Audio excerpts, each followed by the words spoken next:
Hello everyone, I'm Alex, the creator of the blog and the brand Eat Cute, and today I'm going to be joining you for dinner and a movie. For our first dinner and a movie, the movie is going to be The Croods: A New Age. Tonight's recipes are going to be inspired by the film, which is set in a fictional prehistoric era. And what better way to honor that prehistoric era by making foods on the paleo diet. The paleo diet is designed to resemble what human hunter-gatherer ancestors ate thousands of years ago. Although it's impossible to know exactly what human ancestors ate in different parts of the world, researchers believe that their diets consisted of whole foods. By following a whole foods-based diet and leading physically active lives, hunter-gatherers presumably had much lower rates of lifestyle diseases such as obesity, diabetes, and heart disease. One of the things I really love about the paleo diet is it can be really affordable because you're buying things that don't come in packages, so it's better for the environment. There's no ingredients list because something like a potato is just a potato, or a potato, however you like to say it. For tonight's recipe, we're going to be making almond-crusted chicken, which can be kind of like a fried chicken, but very paleo friendly, and we're going to be doing purple sweet mashed potatoes. So let's get started.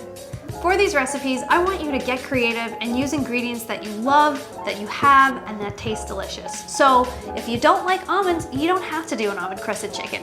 You could take some walnuts and smash them up and swear while you do it and crust your chicken in walnuts. You can do pistachios. You can do no crust. Whatever feels good, whatever you have, whatever you like, that's what I want you to use. Getting started, here's some ingredients you're going to use, and I'm going to give you some fun health facts about them too. So let's get started. Let's talk ingredients and fun health facts about these foods. So here are some ingredients we're going to need for tonight's recipe. You're going to need a nice thin chicken breast. I really recommend that you cut it thin because if it's too thick, sometimes the crust outside can burn before the inside is cooked, so thin is best, so get yourself some thin chicken breast. Now if you're somebody who's vegetarian, you can absolutely switch out the chicken for an eggplant. That tends to crust really nicely, and because it's thick and is firm, it really does hold the crust beautifully, so you can absolutely sub it out for an eggplant if you're feeling it. The next ingredient we're going to need is some almond flour. I would look for some finely ground almond flour. If you can't find almond flour at your local food store, you can also take a blender or a food processor, stick some almonds in there, blend, almond flour. The next thing you're gonna need is 2 eggs, and you're just gonna beat them. The egg is very important because that's what helps hold the crumbs to the meat. So this is kind of like the glue of this whole recipe. We're also gonna be using some spices. Now, here's the deal with spices.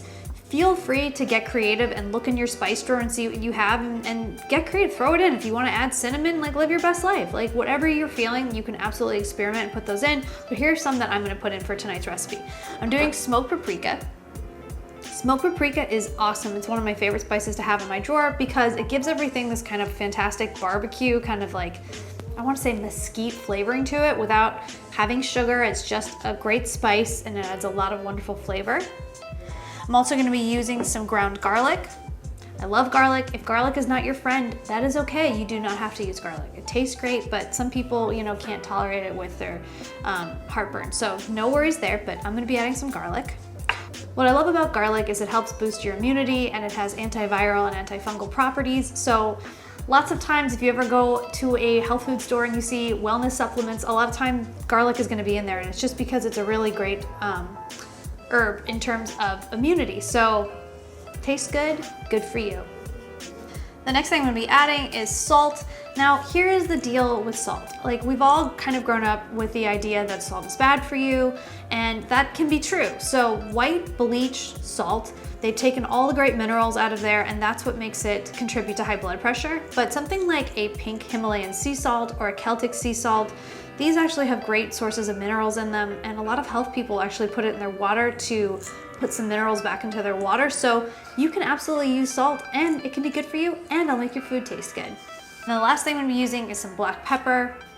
I love black pepper. It adds great flavor. Fun fact about black pepper, if you've ever heard of a spice called turmeric or turmeric, however you'd like to say it, which comes from Indian cuisine, and it's that beautiful yellow color of a spice that you typically find in Indian dishes, you really want to combine that spice with black pepper. And the reason for that is it helps your body absorb it, and the black pepper kernels act as a carrier so your body absorbs it better. So, fun fact, black pepper has a best friend.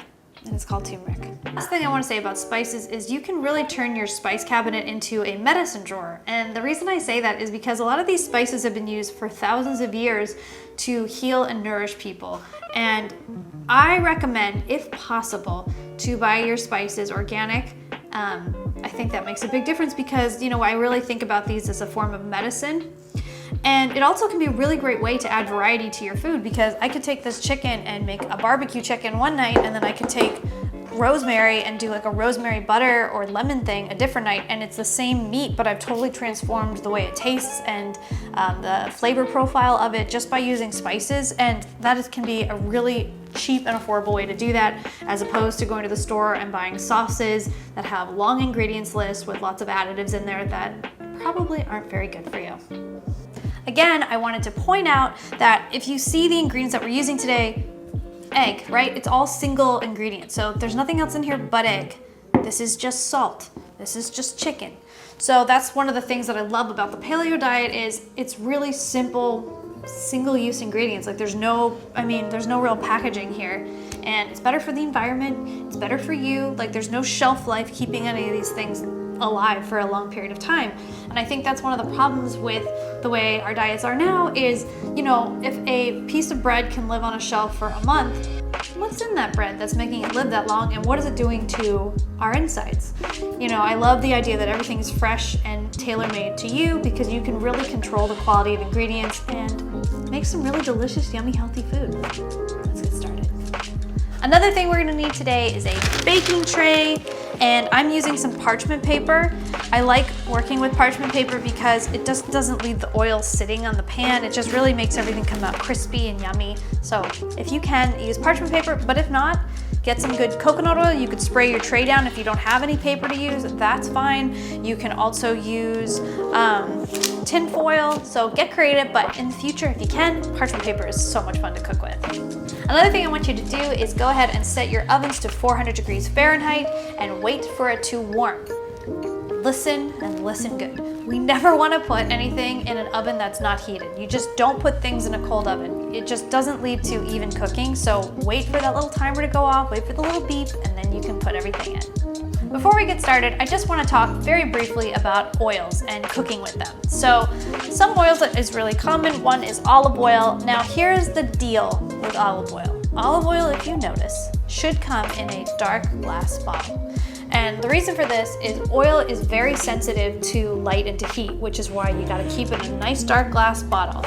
So if you ever go to your local store and you see olive oil is in a clear bottle and it's not dark, put it back. That oil has probably gone bad. It's probably very processed, not great. So dark glass bottle. I always also look for cold pressed. Cold pressed. Again, the oil hasn't been heated because we talked about oil is really sensitive to light and heat, so you definitely don't want that heated.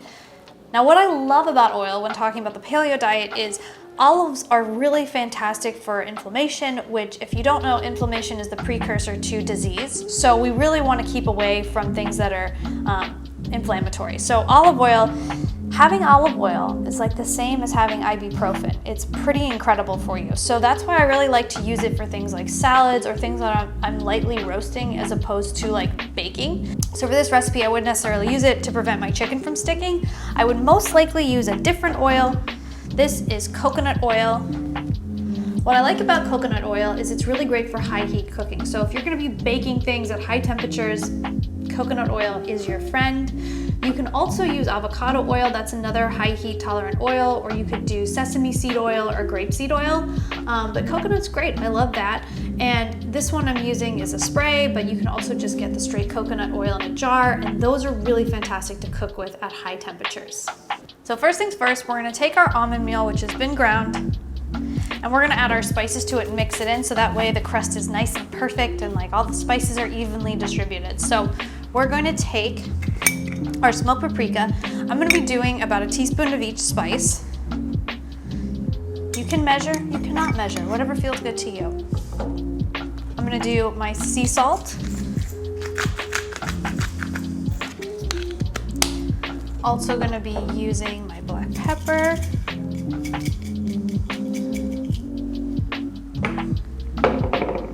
Whoops.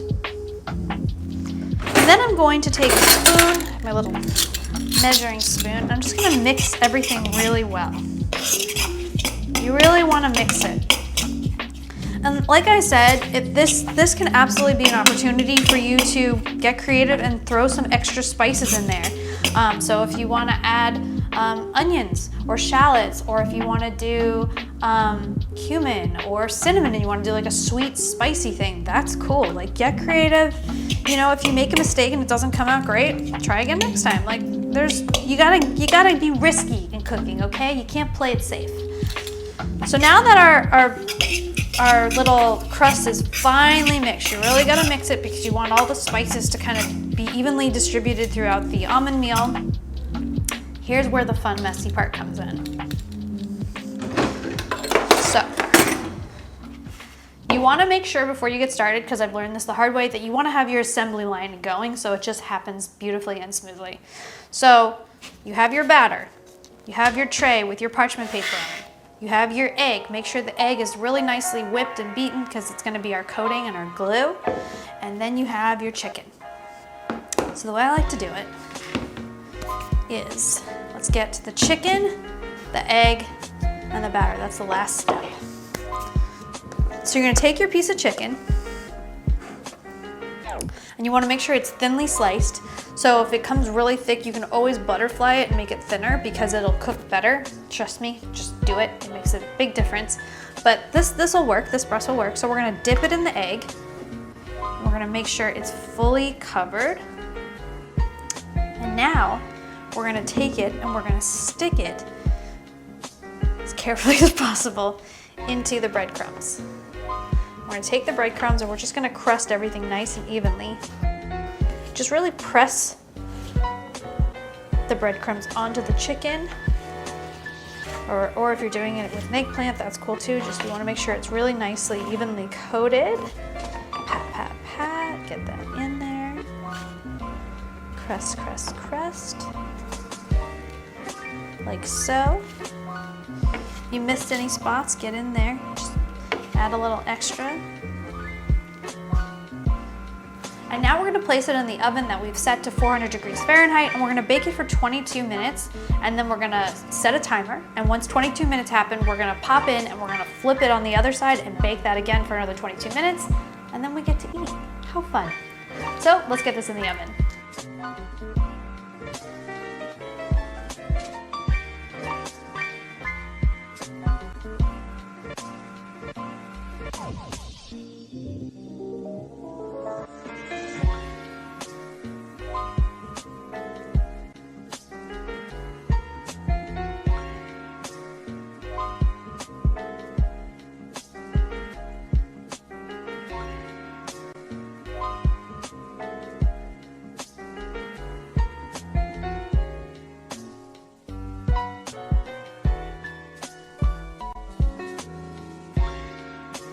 So while our chicken is cooking for 22 minutes before we flip it again, the next thing we're gonna be making is our side dish, which is a purple sweet mashed potato extravaganza is what it is. So the first thing you're gonna need to get started is some purple sweet potatoes. So if you haven't heard or seen purple sweet potatoes, let me tell you. Purple sweet potatoes are an heirloom variety of a potato, which has a dark purplish skin and this beautiful, vibrant purple flesh. They are not genetically modified to get their color, and it's completely natural. Apart from making this sweet potato just cute and beautiful, is that it also makes the sweet potatoes higher in potassium and serves as an antioxidant. Now, if you don't have a purple sweet potato, that is okay. It's just something fun to keep an eye out for, but if you want to use yams, if you want to use sweet potatoes, live your best life. You use what you got. Getting started, so we're going to need 1 large sweet potato, or you can do 2 small ones.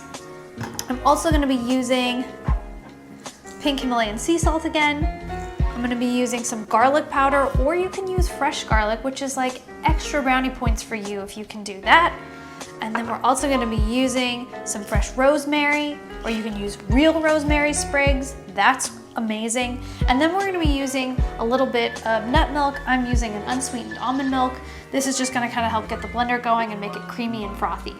For the materials you're going to need for this, I recommend getting a really good strong knife and be careful. You're also gonna wanna get a cutting board and a strong blender or food processor. You're also gonna need a pot to boil the sweet potatoes to make them soft and mushy, and a stovetop. Pro tip, if you are going to cook more in your home, which I really hope you do, one thing I do encourage you to invest in is a really good blender. I'm using the Vitamix. They're not cheap, but they last forever. They last for a very long time. A food processor is also great, but what I love about a good blender or food processor is you can make smoothies, you can make salad dressings, you can make soups, you can make batters. It really gives you a lot of variety, and having a really nice tool that really blends everything very well makes your food taste better. So sometimes you might think like, I'm a bad cook. It's like, no, you probably just have a bad blender, or you don't have a very sharp knife. So that's one of the things I do encourage you to invest in. So the first thing we're gonna wanna do is get your cutting board and a really good knife, and be careful. So I have my sweet potato. I've washed and scrubbed the skin. I wanna make sure I get all the dirt and any nasty things off from the supermarket. And I'm going to take off the ends. So hold your knife, nicely, and make sure your fingers are curled, because we definitely don't wanna chop our fingers. And we're going to cut off the ends just so we get a nice, clean, pretty sweet potato. Just look at this color. I mean, it's just beautiful. I mean, what? How? And this compound, this chemical compound that makes this purple is the same that's found in blueberries. So we really don't have many purple foods, so it's pretty special. And then we're gonna take our sweet potato, now that we've removed the nasty ends, we're just gonna slice it into small little kind of circular pieces, and I'll show you.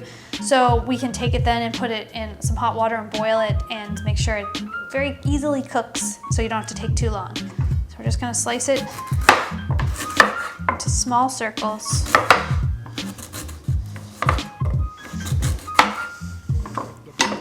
Very similar to this. Perfect. Now we're gonna take all of these great, fantastic pieces, and we're gonna put them in a little pot with some hot water and boil them until they're nice and soft.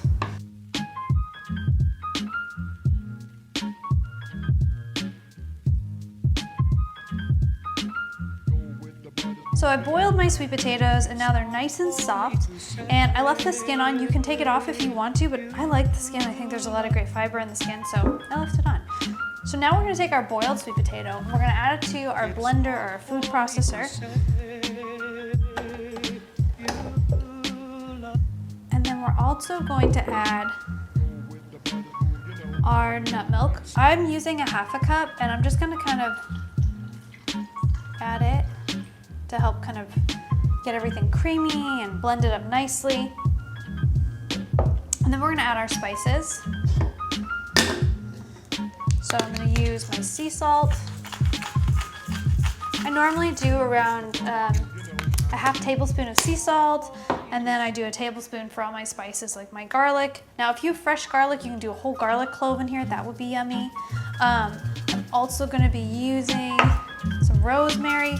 Fresh rosemary is fantastic if you have it, but if you have dried, that's cool too. But we can really get creative and add other spices. So for example, if you want to do something on the sweeter side, you can add cinnamon. So we've added our nut milk, we've added our sweet potato, we've added garlic, we've added rosemary.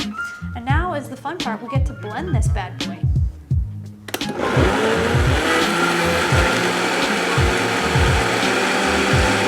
Everything's been blended, it looks awesome. I'm gonna go ahead and show you. I'm gonna go ahead and we're gonna scoop out our mashed potatoes. Now, we have our yummy, creamy mashed potatoes. Oh my God, that's so good. So if you want, I encourage you all the time to taste things as you make them. So if you want this a little saltier, add some more salt. If you want more garlic, add some more garlic. I'm gonna be adding a little rosemary on top to kind of just make it look pretty.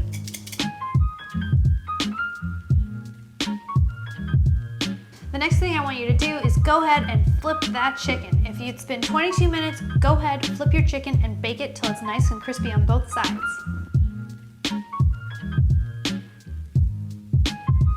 It's been 44 minutes, I'm gonna check on the chicken, and if it looks done, let's plate all this and have a feast. So I went ahead and I took my chicken out of the oven. It looks so perfect and crispy and like fried chicken, and it's fantastic. This is such an easy, delicious, and affordable meal.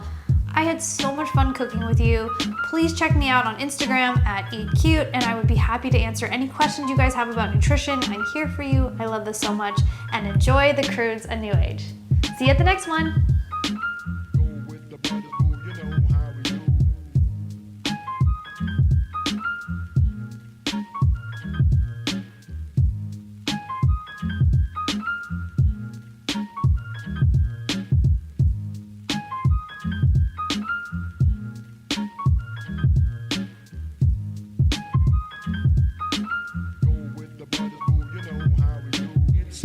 For me to say you love.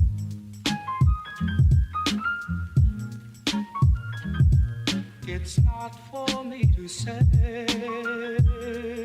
you love.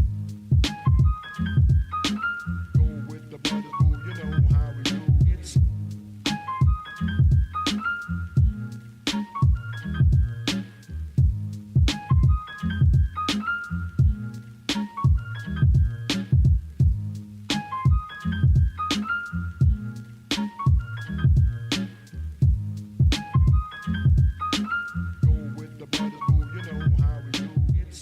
for me to say.